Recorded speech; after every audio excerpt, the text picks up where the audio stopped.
So isang magandang hapon po. Welcome to Family Enhancement. So ngayon lang po ako nag-update ng aking video. So gawa nga po ng marami po tayo nasikaso katulad po ng aking ginagawang paghahanap buhay. So ito po yung aking ginagawang paghahanap buhay mga guys. Yan po yung mga binibenta ko. Mga ganitong klase kong mga paninda, mga lighter po. O kung saan po ako may area. So guys, ang tangi ko lang pong pinapakisuyo sa inyo na kapag kayo po ay maghahanap buhay, lagi po na sa ganitong klaseng init po ng panahon, magdadala tayo lagi ng tubig para lagi tayong safe, lalo na sa ating mga ama ng tahanan. Opo. So dito po ako, ayan po yung aking mga paninda. So totoo lang guys, ang hirap maghanap buhay ng ganitong kainit, sobra. Lalo na ang temperatura natin is 50 degrees centigrade ngayon. So ang lang natin dyan guys, kailangan para hindi tayo ma-dehydrate, lalo na sa init ng panahon, ugaliin natin uminom po ng tubig guys. Para nang sa gayon guys, hindi tayo magkaroon ng tinatawag na dehydration, lalo na yung panunuyo ng ating mga katawan. Lalo na minsan kasi sa init di natin kaya yan no? So nandito po ako sa gawing malapit dito sa Abad Santos. Malapit po dito no, sa may Padre Algue ako along in front of Centex Manila. Opo. So yung payo ko po sa inyo, lagi po tayong uminom ng tubig kapag tayo po ay maghahanap buhay, kasi ito po ay napakalaking tulong sa atin. At kung tayo po ay nakakaramdam ng pagkahilo o anuman, ugaliin nating magpahinga. Okay? At magpakonsulta po tayo sa doktor. Okay? Sabi nga ng iba, kapag tayo po ay may nakaramdaman na, syempre kailangan pa-check up na, no? At be alert po tayo. Okay? Mas maganda na po yung be alert always, lagi po, lalo na sa panahon ng tag-init. Okay? So tulad ko po, kamukha ko naghahanap buhay. So sa inyo pong ama ng tahanan, tayo po kasi ang pinakahaligi, ingatan po natin ang ating mga sarili. Para nang sa gayon, hindi tayo magkakaroon ng tinatawag nating pagkapahamak o pagkaantala sa ating hanap buhay. Kasi unahin natin ang ating pamilya, alalahanin po natin ang ating pamilya, lalo na tayong mga ama, dapat magsumikap dahil tayo ang unang bumubuhay sa ating pamilya. Sino pa ba siyempre yung aasahan nila? Iba po tayo, mga ama ng tahanan. At the same time, ingatan din natin, lalo na sa mga ina ng tahanan, ang ating mga sarili. Okay?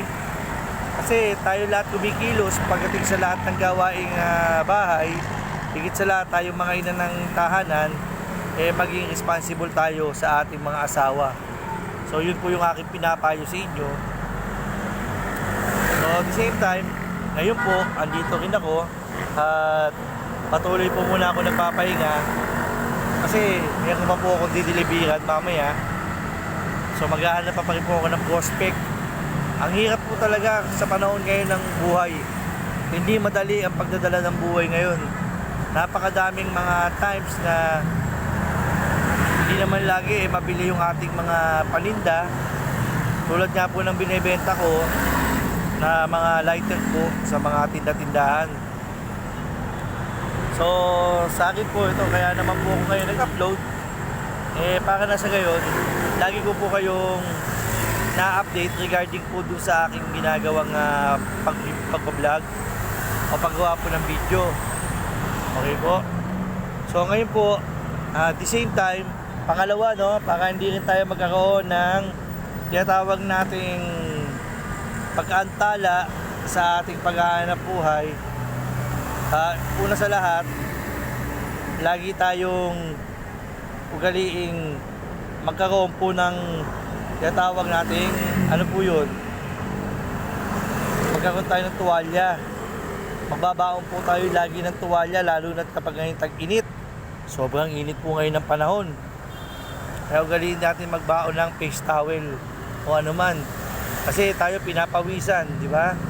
Pagka sobra namang init ng panahon, kapag wala naman tayong face towel, tumambay muna tayo doon sa lugar na kung saan mayroong mga shed. Okay po, may mga shed po. Kailangan po ganun ang ating gagawin. Para at the same time, makapagpahinga man lang tayo, wala naman po masamang magpahinga. Okay po. Ang unahin natin ang ating sarili, mahalin natin sarili natin. Kasi ito lang yung pundasyon na kung saan ang ating pamilya, mayroon pang inaasahan sa atin. Lalo na tayo mga tatay, mga nanay. Opo, tayo lang kasi inaasahan nila sa ating ginagawang paghahanap buhay.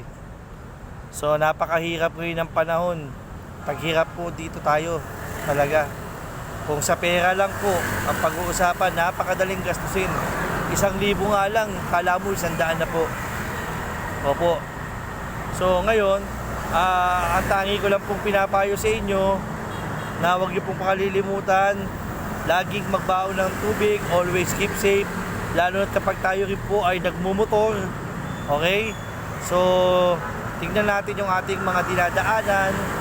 At the same time, lagi tayong alert din sa daan para hindi tayo magkaroon ng accidental problem o anuman. At tiyakin din ang ating mga sasakyan dapat po nakakondisyon. Opo. Kasi una sa lahat, ang ating sasakyan, yan po yung ating ginagamit bilang paghahanap buhay sa ating pamilya. Kaya kailangan kondisyon lagi yung motor. At the same time, o anumang sasakyan yan na ginagamit natin kung tayo po ay nagdi-deliver. So yun po yung ating gagawin. Opo. Hindi naman po masamang gawin yung bawat payo. Hindi naman po masamang makinig sa bawat payo kung makakabuti naman po sa bawat isa sa atin. So yun lang po ang aking video. So maraming salamat po. Keep on watching po and please subscribe my channel. This is Family Enhancement. Ang inyong lingkod po, Kuya Haris. Bye bye po sa inyong lahat at mag-ingat. Still be safe po kayong tag-init. Thank you po.